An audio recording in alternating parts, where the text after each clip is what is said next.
Okay, future enhancements, what I think of is basically the enable apparatus available in wristband or necklace, GPS positioning. This is good if the parents is outside from the house and having health problem, where he can just press the button, you'll be notified that he or she is in trouble, and you will be notified as well the location where he or she is in trouble.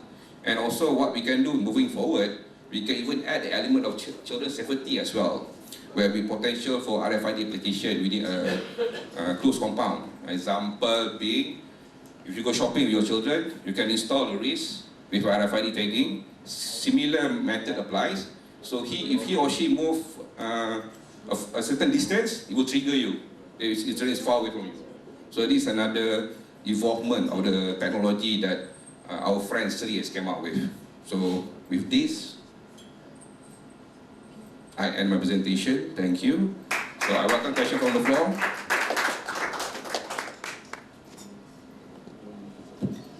Thank you. Thank you. Very good presentation.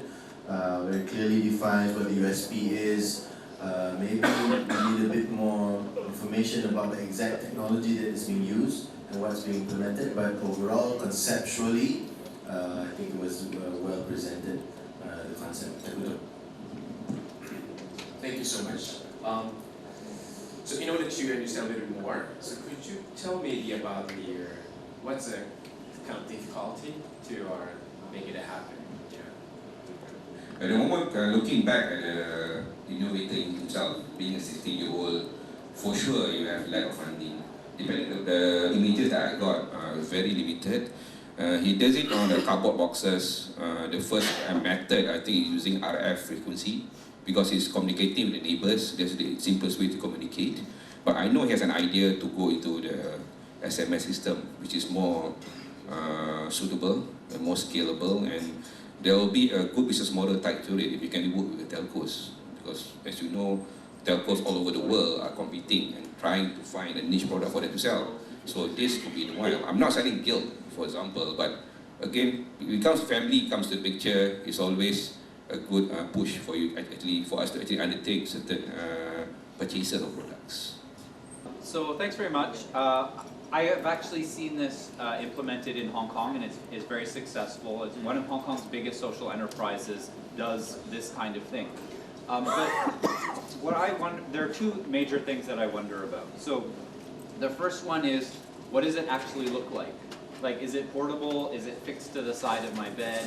Okay, at the moment, if you're looking at the original design by the 16-year-old kid, it's basically a very bulky model, which is a standalone box. So I'm assuming moving forward with the funding that he can get, with the support from the other communities, he can actually design an item, an apparatus which is much smaller, where you can actually, as what I mentioned, you can actually hold it on the wristband or as a necklace. So the parent can actually wear it and just press a button rather than making bulky to put on your side table, because they still have to wake up. Because you know, parents, when they get older, it's difficult for them to even wake up from the bed. Even like us, we play sports the day before, when we wake up the next morning, we feel a bit difficult to actually move our body up front, so similar applies. So something which is more practical, wristband and necklace for example, can actually solve those kind of issues of having such a big apparatus beside. I know the design initially wasn't very big, but this kit has potential. If you really move on that concept and with the required funding from the group, he can actually improve what he is actually innovate. Yeah, yeah. And then, can you tell us a bit about the cost? Okay, based on my research from the initial innovation, he said the cost of implementing the initial box was RM300 ringgit only. But that is the initial box. But coming into a more sophisticated element, they haven't got into details yet. Right, thank you so much.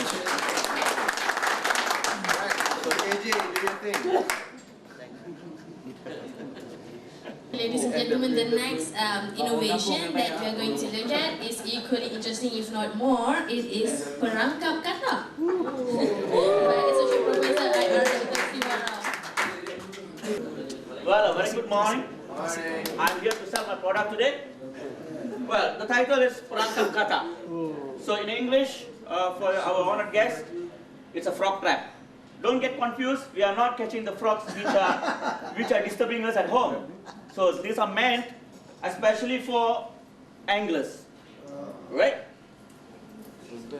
Alright, so for anglers to catch catfish, ikan haruan or ikan keli, we need frogs. I believe many of you do fishing. So how ugly it will be for us to catch the frogs with your bare hand. And sometimes most of us are very sensitive. You see? Very, very sensitive, especially girls. So today I'll make it so that the outcome will make everyone easy.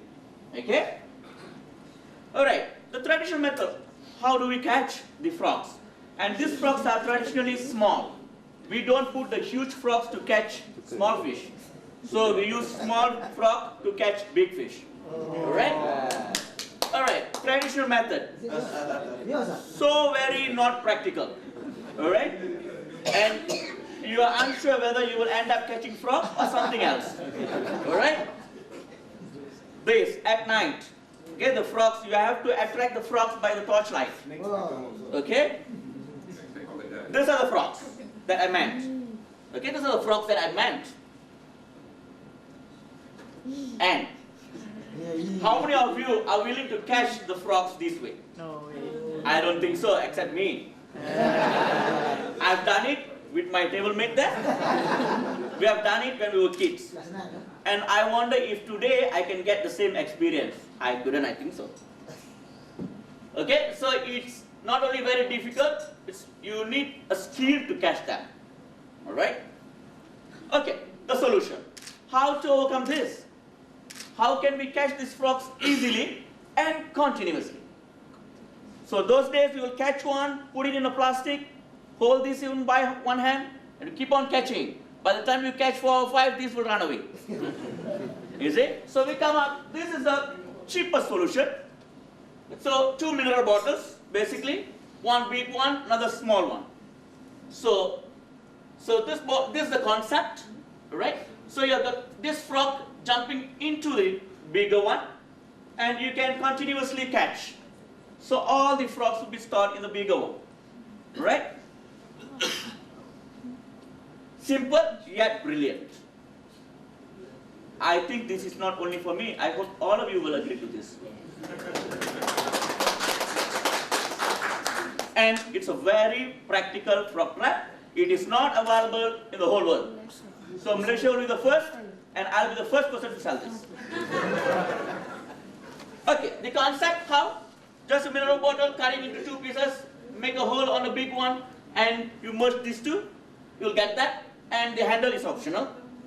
Can we buy with the lady? I'll take the lady. Okay? Alright. Imagining how the end product could be. I cannot be selling you the mineral bottles. So imagining of how the end product could be, it will be an optional. So you have got this one, that means for those who wants to be as close as possible to the frog, they can bypass the handle. And for those who needs the handle, they can just put a telescopic handle and you can do it. Okay? So this is the end product it's going to be, future end product to be, and it's just cost 10 ringgit. It's just 10 ringgit. So I think it's very much worth to get this for 10 ringgit instead of catching the frogs with your bare-handed, and if the frog urinates, then you'll end up in a hospital. Okay? Right. The second point is, it is not only to catch. Nowadays, when you can, if for anglers, I believe you guys know, these frogs are being sold in the aquarium shop. Okay? So this can be a source of business for kids during school holidays. They can catch the frogs and sell it to the aquarium shop. Or for individuals, the anglers itself, they can catch and they can take it to the seaside or river or whatever. They can use it by their own. Okay? Alright. Why I strongly say this is very, very good, not only because it's cheap, practical, it is truly grassroots novelty product. Truly. I think someone is searching whether it's available in the market. Believe me, it's not there. Okay, transferable into production. It's easily transferable into production. It's no problem at all. That's what I've designed earlier. Cheap yet practical, user friendly. And not only that, at this point, all of us, especially the senior ones, I might look young, but actually I'm very senior, I suppose. Okay, we are losing the feel, the touch of those days. Okay. We are losing this, okay? And the same thing, we want to attract tourists.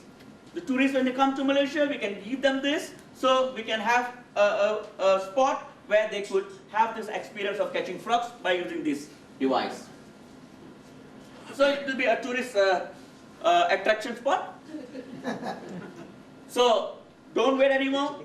Let's invest, catch the frog. Let's get back to our Guana days. Thank you.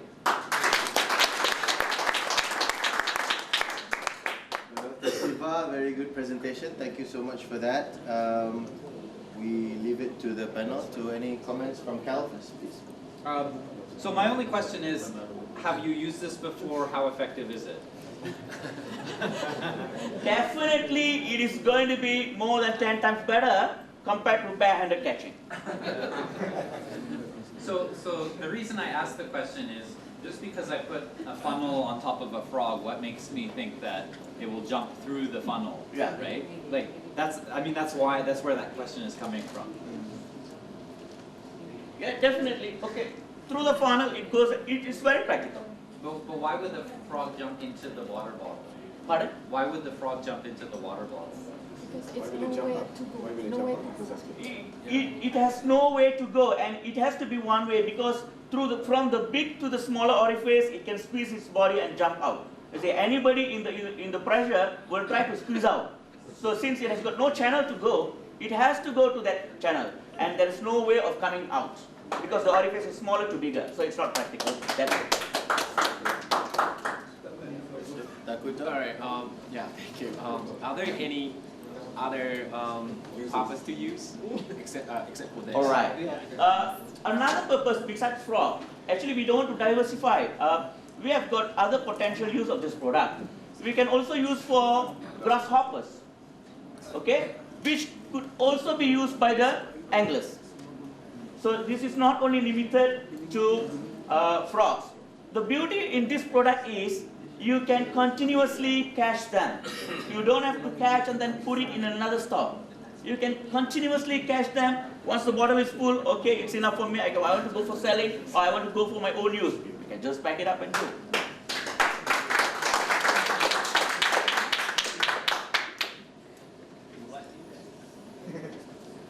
So I think I've already told you. Very good.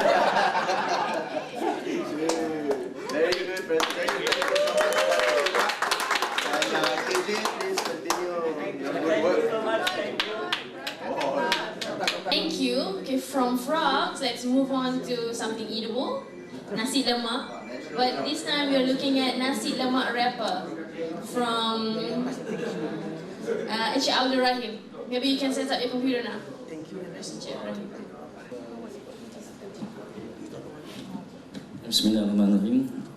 Alhamdulillahirrahmanirrahim. Assalatu wassalamu ala asyrafil anbiya wal mursalin sayyidina Muhammad wa ala alihi wasallam. Yang saya hormati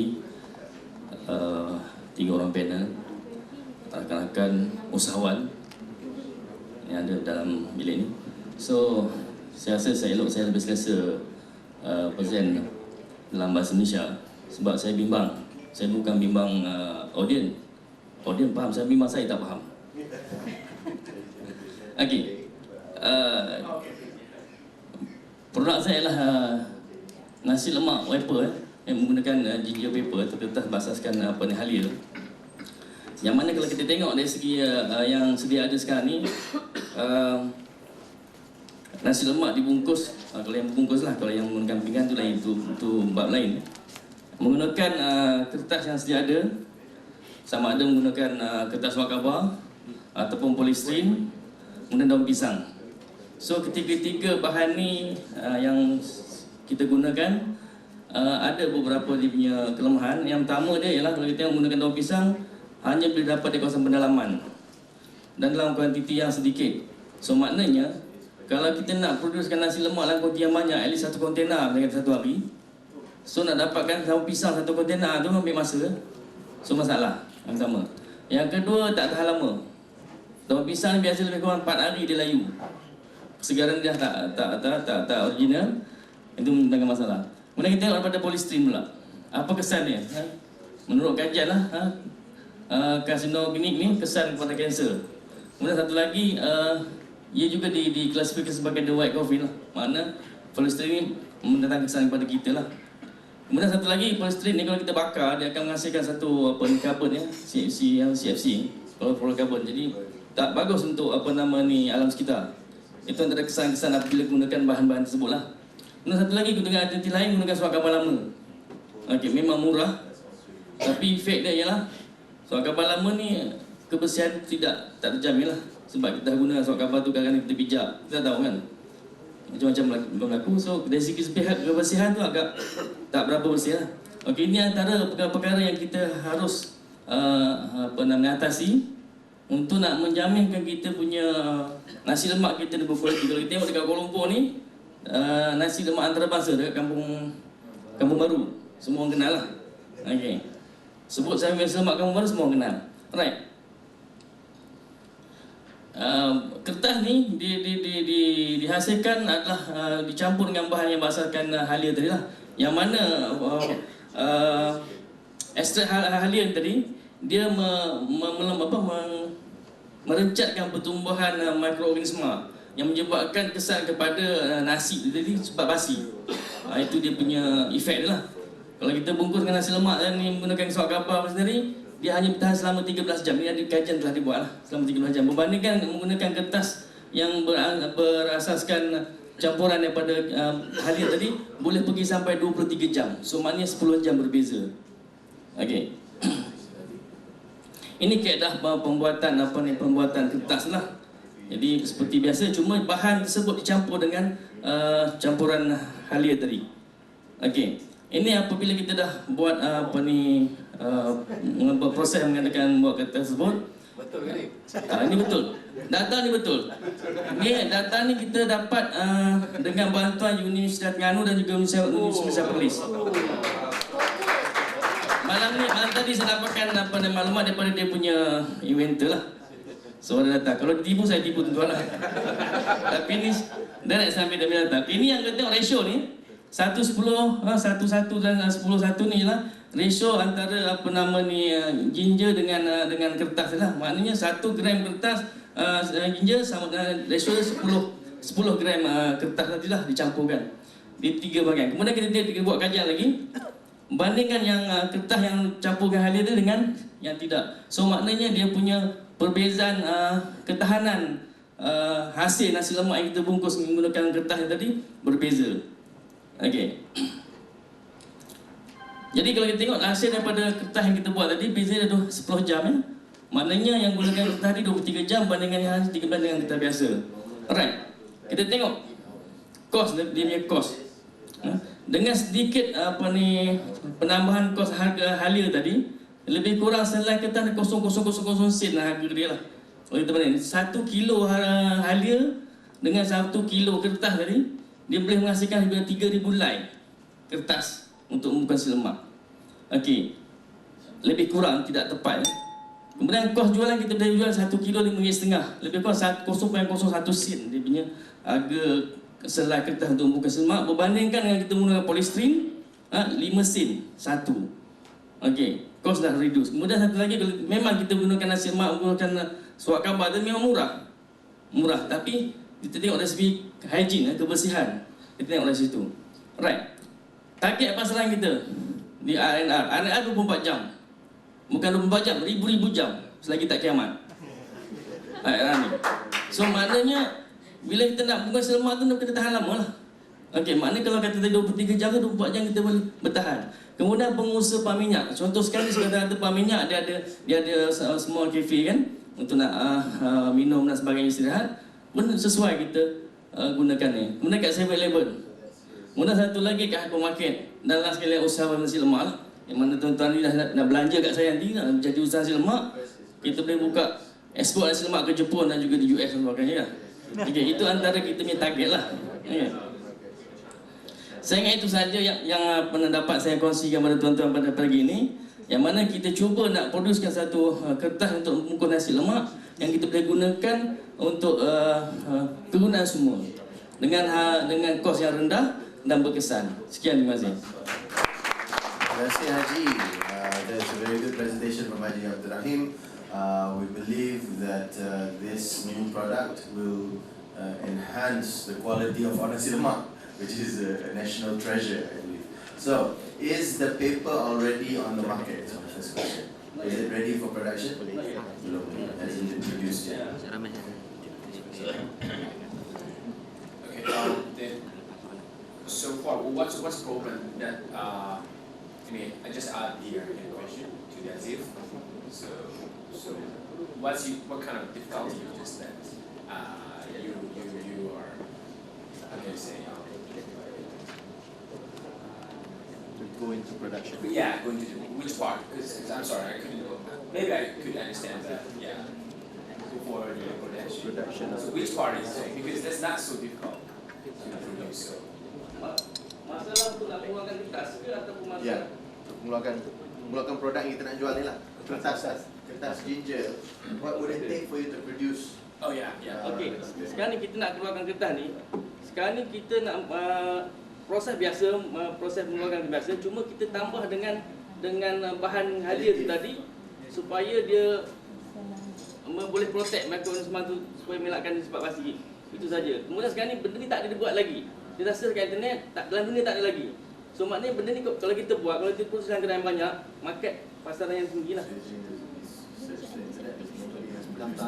Yeah. Addition of ginger extract. Okay, thank you. What's the price difference between this paper and the normal wax paper? Okay. Harga dia kalau kita gunakan surat khabar, use the newspaper, free, maybe free, but the hygiene problem. Normal wax paper? Normal wax paper, use the polystyrene. Polystyrene, just like I said, kalau CFC problem, and the price 5 cents per pieces. Compare with the ginger paper, only 0.1 cent. Cheaper than the polystyrene. But normal wax paper, sekarang ni kan nasi lemak dibungkus dengan kertas minyak tu. Okay. So sekarang ni perbezaan antara kertas minyak dengan kertas ginger. Ketahanan nasi lemak tersebut. Bukan, harga. Harga sama. Same. Harga sama. The price is same, but the difference is the quality. Okay.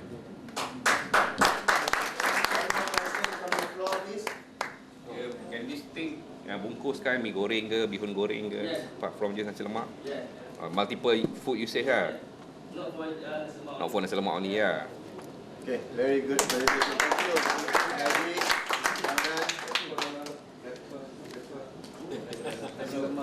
Haji, Haji. Okay, ladies and gentlemen, just as a reminder, the money 10,000 ringgit that was given to you, we hope that you will finish it among the 20 pictures today. And next, we have Mr. Ramesh with reka bentuk pembungkusan pitan engkabang. I wish I can explain what is pitan engkabang, but I can't. So let's just see what Mr. Ramesh has. And thank you, ladies and gentlemen, and Azim and fellow judges. Well, I'll get straight to the point. Yeah. Now, this is one of the entries that was submitted by a student from Sarawak Unimas, and his entry is entitled Reka Bentuk Pembungkusan Pitan Engkabang. Very exotic sounding name, and also a very exotic place. I like the fact that it comes from Bintangon, Merandong. Okay, so these are features that actually can be capitalized. Now, what comes strongly from this project, I have singled out 5 key points. 1, it's very grassroots. 2, it's community. It engages the community. 3, it's exotic, very exclusive, niche. It can reach out to a brand new audience out there which is not being reached. And finally, it would definitely contribute to a good economic flow, okay, very sustainable business plan that can be derived from this project.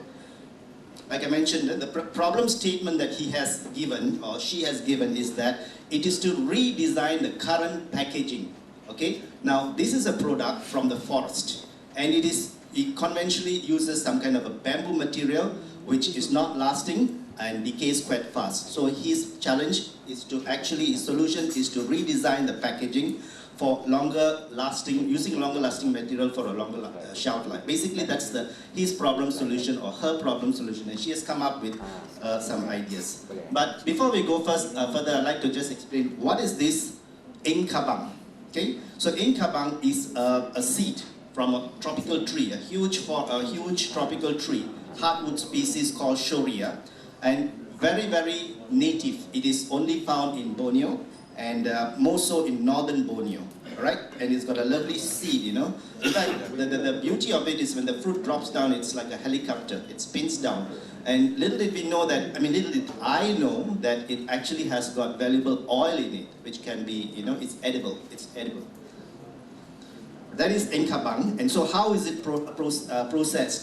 So it's basically oil that is processed in a very conventional, traditional way, cold press.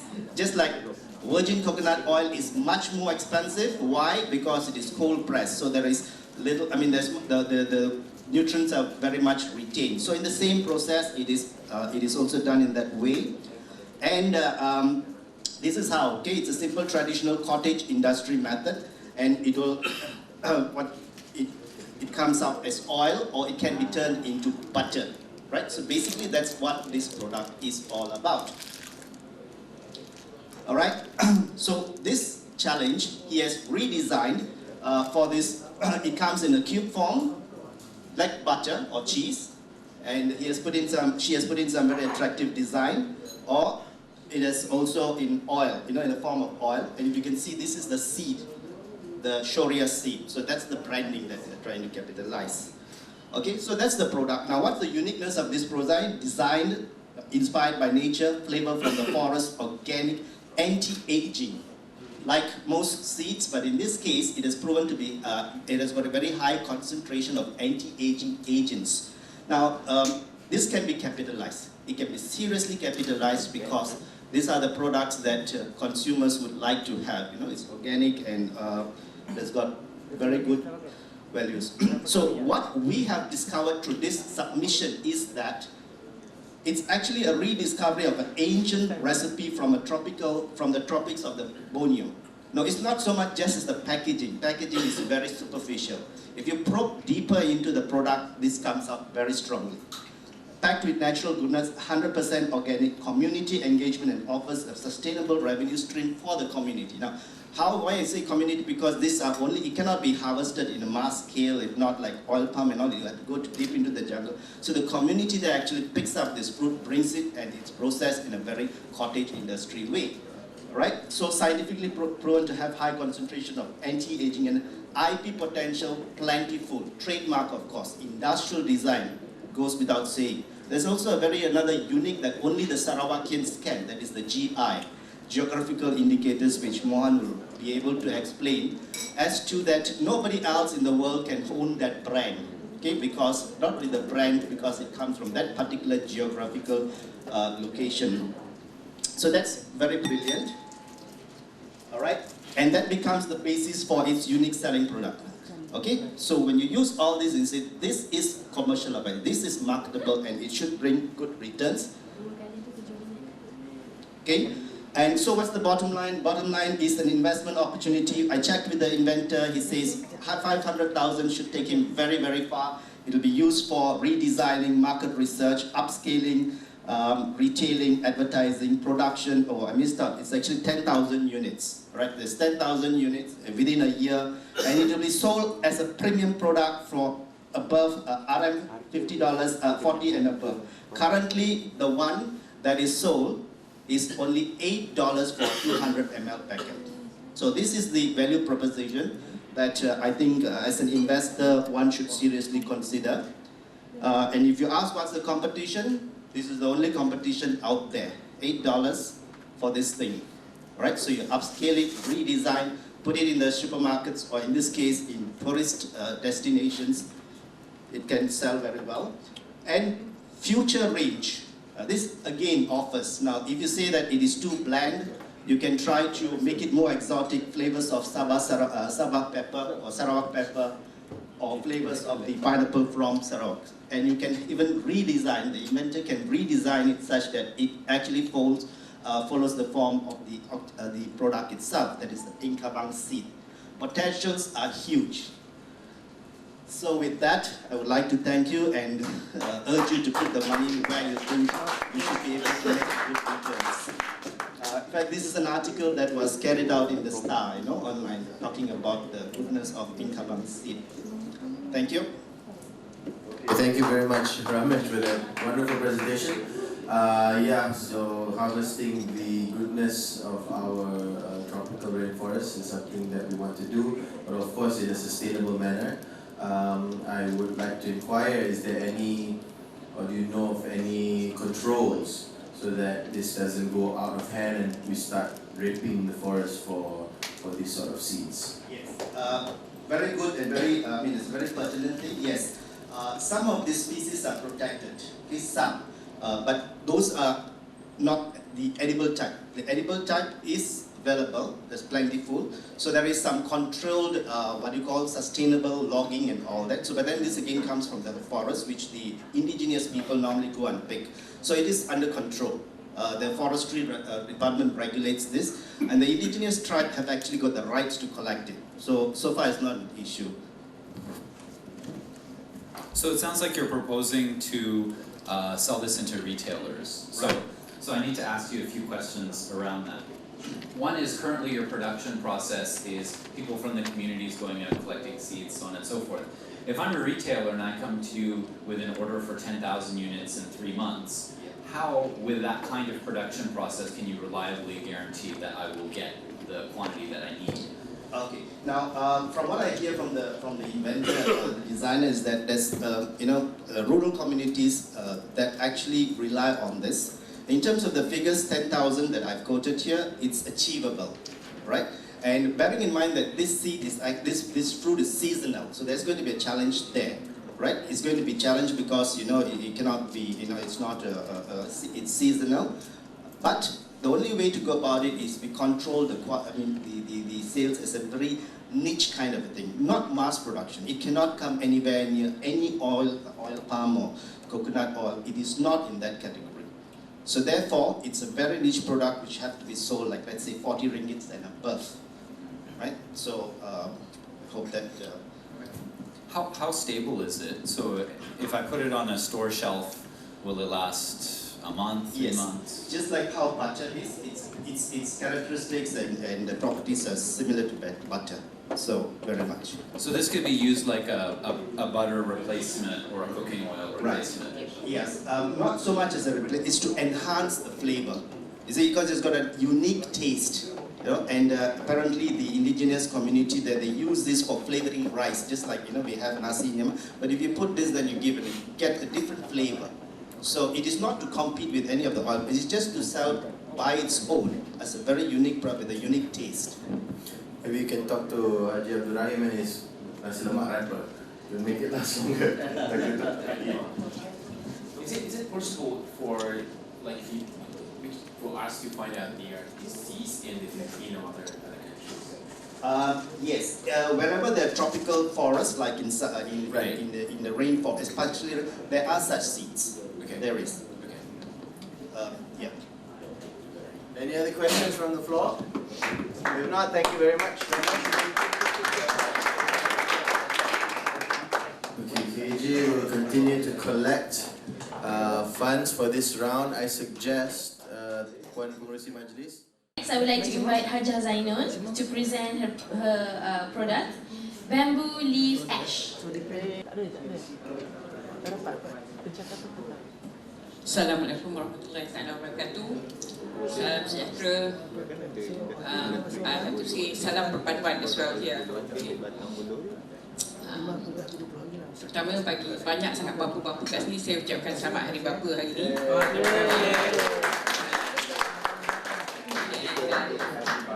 Good morning. don't judge me because this is only a game. Okay. Pagi ni saya akan menyembahkan bamboo leaf ash, hasil kajian daripada seorang wanita, dan kajian ini next. Oh, tunjuk dia punya executive summary sikit. Okay. Talking about this leaf. Tapi mesti puan-puan dan tuan-tuan mesti ingat, there are so many types of bamboo trees. So all the leaf apparently can be used to make silica. So next. Yang paling ketara dalam bisnes ni ialah untuk mencari sumber daun-daun tu. Okay? We have to think about that. In order to sustain our company, we need to get the raw materials, the correct raw materials, and it must be on a longer period. So cara-caranya ialah apa yang dinyatakan di situ ialah kutipan dan kumpulkan daun-daun buluh yang terbuang. Okay, that was what she said. But can you sustain this sort of thing? The answer is no. Okay, so what you need, the next one is, I would like to share the company with a few other people in the community, because basically I am with the community of RT. So what we do is we kata contract farming. Maknanya dia boleh tanamlah kat kebun-kebun di mana-mana. Saya pergi kutip seminggu sekali ke, and so on and so forth, right? Then we share. Maknanya adalah saya bagi duit sikit pada community to tambah nilai hidup dia harian. Okay. The next one is, saya sendirilah buka ladang buluh. Tak pernah. Mungkin ini adalah salah satu cara alternatif. Ladang kita ada ladang kelapa sawit, ladang kelapa, ladang getah, ladang koko. Aidon akan buat ladang buluh. Alright? It is nanti kita kena multiplekan peladangan kita. Could be, I don't know. So the next one is to look into the same product, recycle the product and reproduce again the other product. So these are the bahan mentah that I have to think first. The raw materials, I will speak in both language to think about the raw materials. Okay, that is the main thing inside my mind. Then next, okay, I have to think whether I want to make big money. Big money means I have to go to construction industry which uses glass to build the buildings, and also now is the new method is dia buat batu-bata daripada glass. How far we do not know. So R&D is very important, and the other thing is to think to make small money. Small money, what I do is to think about household appliances, buat chandeliers, lampu ni, gifts, wedding gifts, etc., and other gifts as well, and also screen kat rumah, and many other things lah, household. Okay, those are the things that I have to dream first. Okay, next, these are for the big money. You just name. These are the big money. This is for industry. Lagi, carry on. Okay, these are all for building industry. Okay, such as this. Okay, next. Ini yang dia buat a lot of flooring and also ceiling with this. And this is for the wall. You can see a lot of this in the modern building today. And next, ni are the household lah, periuk, nasi, gifts and so on. Untuk orang kahwin tu yang kita tahu tempat telu and so on. Okay, these are some of things. Mengikut apa yang dinyatakan, menggunakan abu, daun buluh menggantikan pasir pantai, silika untuk buat kaca. Daun buluh yang tadi dibakar, abu, dan abu tu dicampur dengan silikon, dia menjadi alternatif silika. Itu yang kita dapat ke kaca. Okay?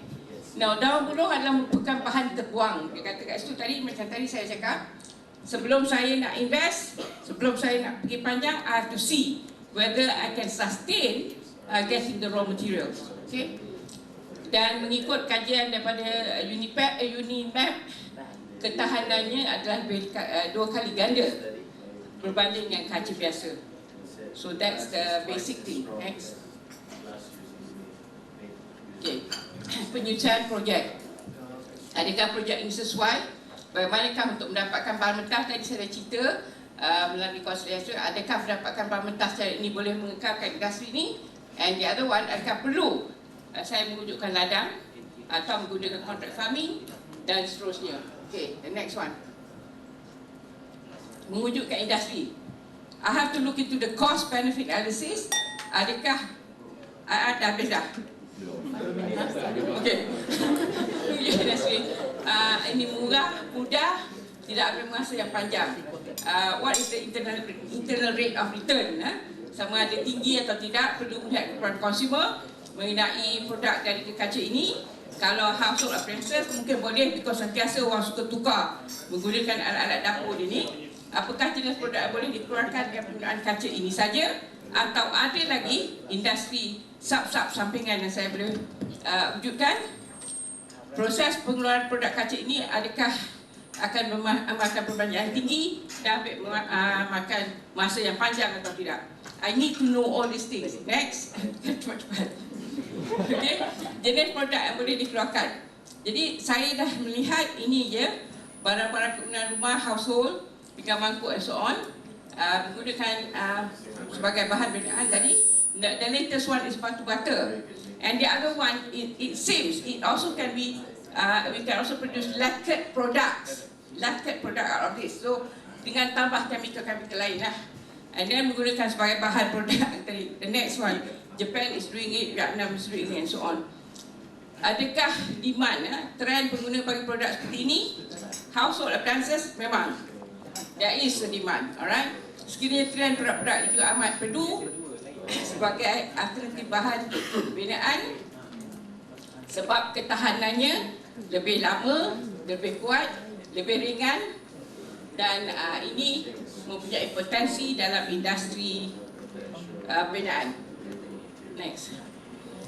Tetapi malangnya di sini, cost R&D dia terlalu tinggi, because you need to buat spesifikasi. Each item yang kita nak keluarkan mesti ada spesifikasi dan mesti ada intellectual property sebelum orang curi. Dan lepas itu, you have to think in terms of cost of equipment. Pasal kita nak kena buat mold tertentu, the running cost for the factory, masuk labor and so on.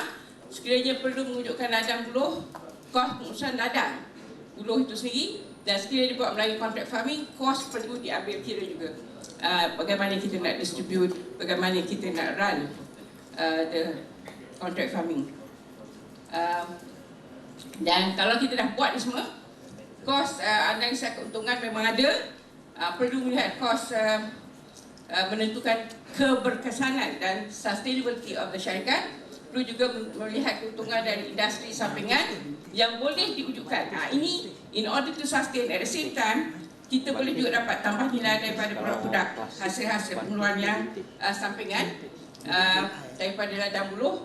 Misalnya buat furniture, fencing, skewer dan ni, dan juga let's say kita boleh buat buluh tu lemang, jual di pasaran. At the same time, for the Sarawakian, ayam pansuh, ayam dalam buluh, and many other things lah that you can think of.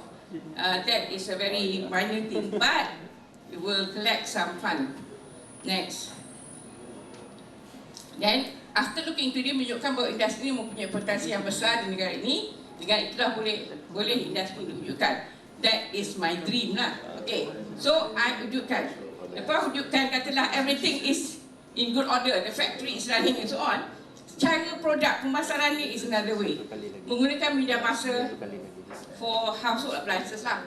Media masa yang ada, media masa sosial dan promosi produk boleh dibuat melalui expo, ditaja oleh kerajaan swasta, meninjau perasaran luar negara mengenai keperluan produk dalam industri binaan dan juga penjualan roncet dan wholesale bagi tadi.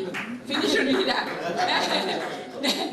And then after all this thing, let me just ambil dah. There must be mesra alam. The product must be mesra alam, and the product must be mempunyai health wise lah. Bagus dan mengikut cita rasa generasi Y. Thank you. terima kasih banyak Hajah. Thank you so much for that presentation. I think the basic question is, what are the advantages of using ash as opposed to sand-based silica? What's the, if sand is already readily available, why would we have to collect these leaves and turn it into ash and use that instead? Okey, memang ada sand, tapi kemungkinan hakisan sand ni, because sand ni adalah daripada pantai. This is an alternative one. And then ini hak yang baru. Jadi kita boleh tengok daripada eco acceptability, health acceptability, dan mungkin as they say, ketahanan is 2 times better than the normal kaca. So that was the main thing. Yes, orang kampung. Yeah, we have a marketing plan actually, but at the same time we face a kind of hardship to convince consumers and customers to love to buy that, taste of it, but